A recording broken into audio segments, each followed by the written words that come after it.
Bonjour à tous, ici Raptor, j'espère que vous allez bien. Bienvenue pour ce 12e épisode de Pokémon Jaune en Nuzlocke.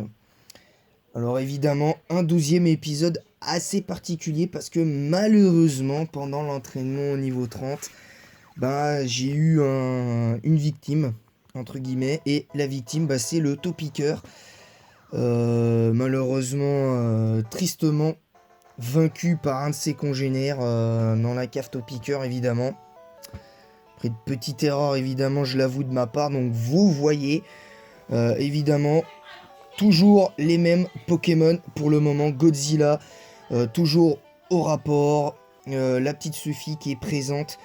D'ailleurs je me demande si elle s'appellera pas comme ça parce que j'ai connu une Sophie il y a quelques années qui adorait Pokémon. Malheureusement pour elle enfin, elle a pas arrêté, mais bon, disons que c'est un peu compliqué pour elle de jouer ces derniers temps, donc j'espère que je pourrai un jour l'affronter. Vous voyez donc toujours au rapport, comme d'habitude, aussi Salamandre, Bruno également et Kale qui est là. Notamment, donc là, c'est parti. Donc là, le programme, vous allez le savoir très vite. Et le programme, ça va être ceci, c'est le casino de Céladopol. On va donc faire le casino de Céladopol, donc le combat contre Giovanni. Et ensuite, on attaquera évidemment, si on a le temps bien sûr, la, la tour Pokémon évidemment. Et j'espère pouvoir capturer un autre Pokémon. Pour l'instant c'est compliqué.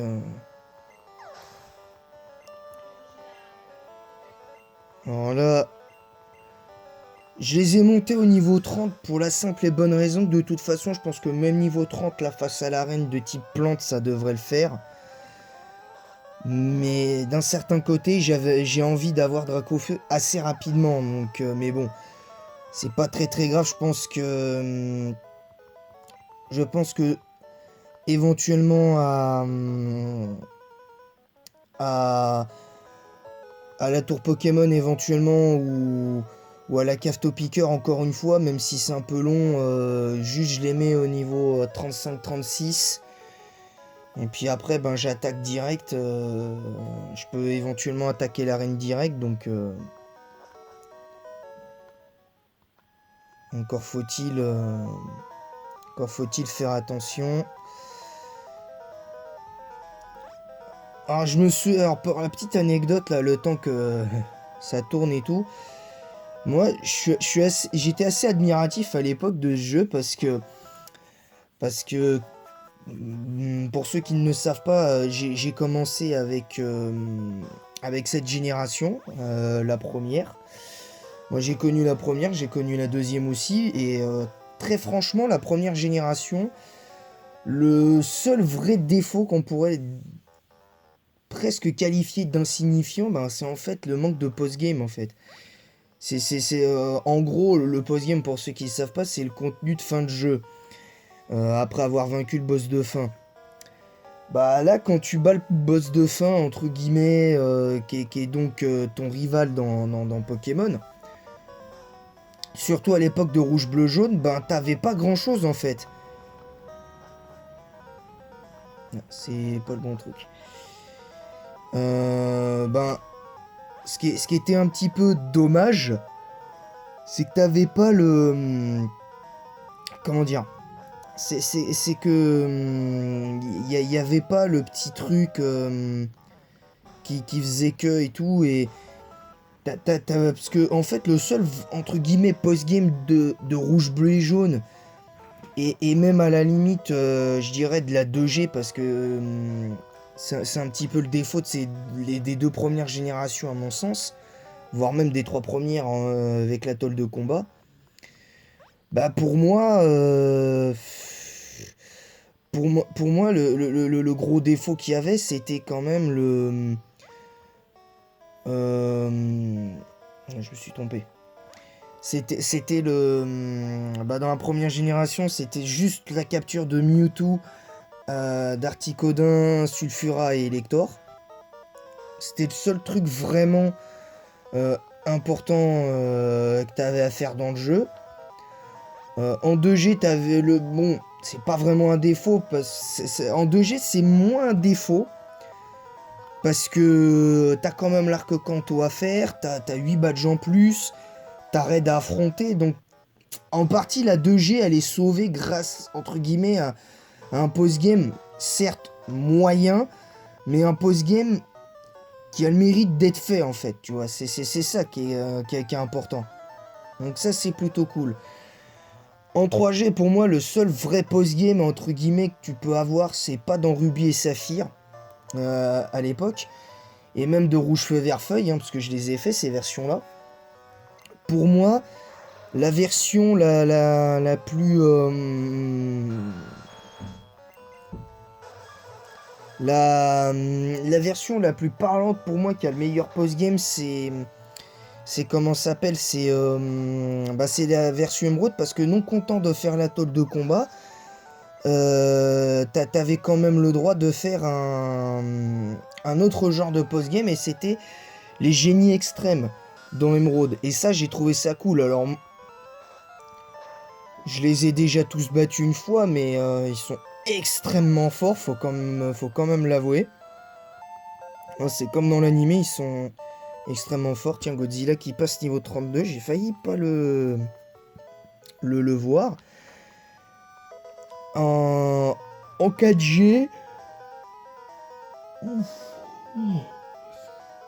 Pour moi, en 4G, il n'y a pas de post-game. Pour moi, parce que, en fait, parce que si on considère que...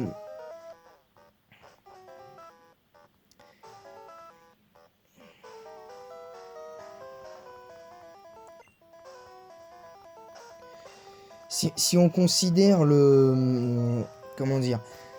Si on considère le cas d'Itran et les autres, et les aires de survie, tout ça, machin, la zone de combat, comme un post-game, c'est qu'il y a un problème à mon sens, parce que pour moi le post-game de 4G est assez pauvre, on va dire. Il est pas mauvais si tu veux, mais il est pauvre. Tu vois, il y a pas assez. Parce que quand tu sais que dans Diamant et Perle t'avais un glitch pour avoir Shaymin et Darkrai, pourquoi ils ont pas remis ça au goût du jour avec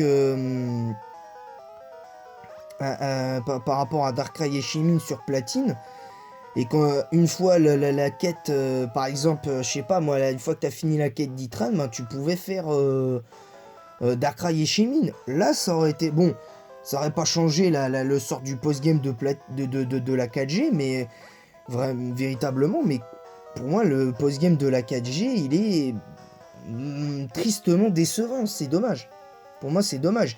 Et je suis un grand fan de la 4G, hein, mais le post-game, moi, malheureusement, m'a un petit peu laissé sur ma faim, tu vois. C'est un peu triste, si tu veux.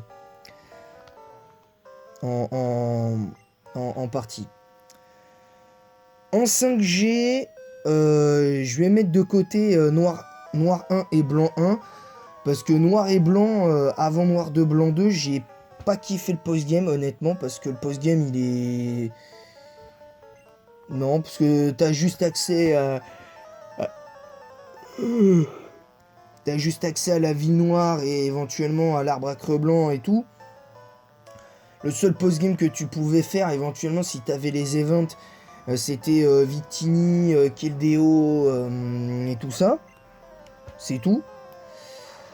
Tu pouvais faire le truc de Kyurem aussi, éventuellement, mais bon, c'est tout ce qu'il y avait. Donc, pas génialissime à mon sens. Mais clairement. Et voilà, donc c'était dommage, tandis que sur Noir 2, Blanc 2, moi je considère la ville noire et l'arbre blanc là vraiment comme un post-game. Le Pokéball Tournament, c'est pour moi un vrai post-game. Le métro de combat aussi. Donc, donc voilà, après, évidemment, ce que je dis là, c'est seulement moi ce que j'ai ressenti des, des post-games des jeux Pokémon que j'ai fait. Donc c'est ça qui est bon, c'est pas le plus important, je prétends pas détenir la vérité et tout, mais je dis simplement que moi, par rapport de la 1G à la 5G, en tout cas avant Noir de Blanc 2, le post-game est assez, assez décevant. En revanche, pour parler rapidement de la 6G là, pendant ce combat contre la Team Rocket qui est pas intéressant,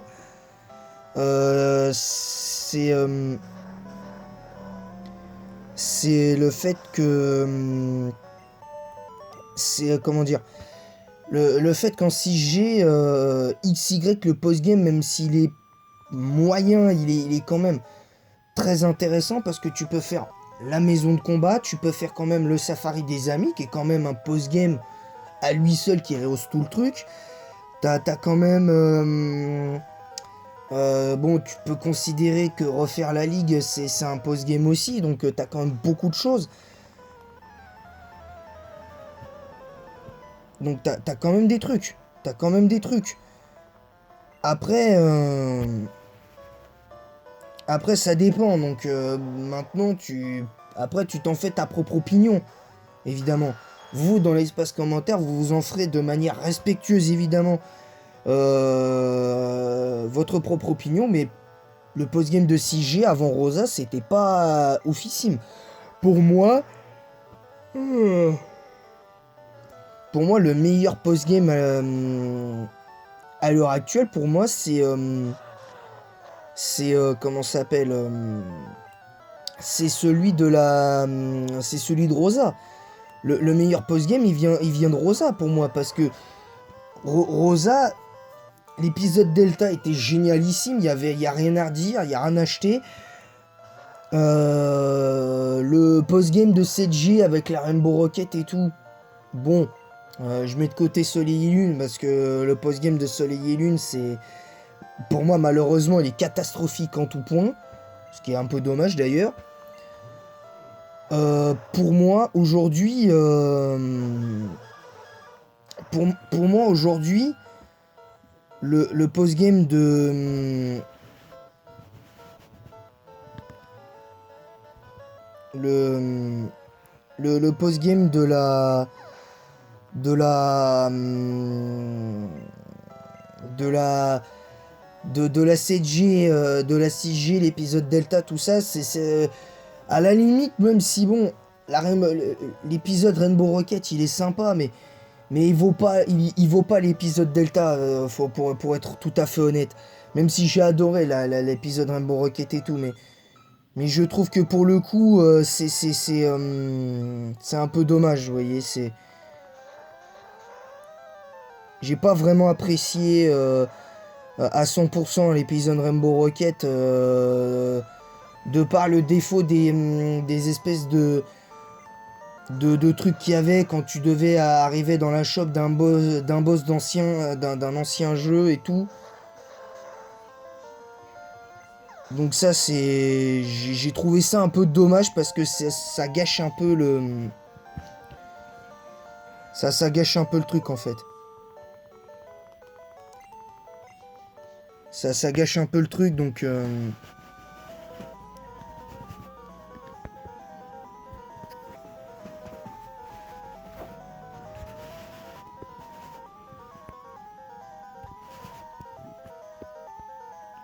ça pour moi c'est un petit peu gâché en fait. Et et voilà, donc bon, ça gâche pas totalement non plus, faut peut-être pas exagérer, mais voilà, c'est dommage. En tout cas, la Team Rocket au casino, on l'a délogé en quelques minutes.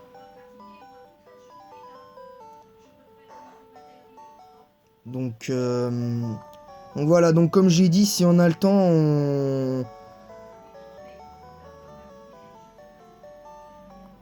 donc voilà, donc là je pense, en fait ce qui va se passer c'est qu'exceptionnellement aujourd'hui on va le faire en deux parties l'épisode.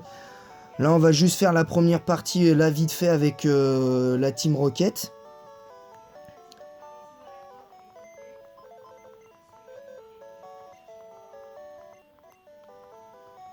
Non, c'est pas pour stocker les Pokémon. PC de chaîne, je me suis trompé. Voilà. Donc là, je vais juste enlever les objets en trop. Je vais juste garder la CS Vol pour l'instant. Parce que ça va être compliqué. La clé ascenseur, j'en ai plus besoin. Je vais utiliser la super bonbon parce que de toute façon, il y a, voilà, donc Godzilla niveau 34, même si bon, ça s'imposait pas spécialement, mais... Donc voilà, alors attendez.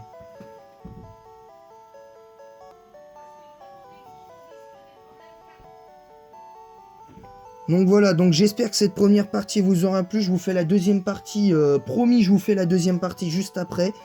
Et en attendant, bah, l'arène, je pense qu'on la fera dimanche.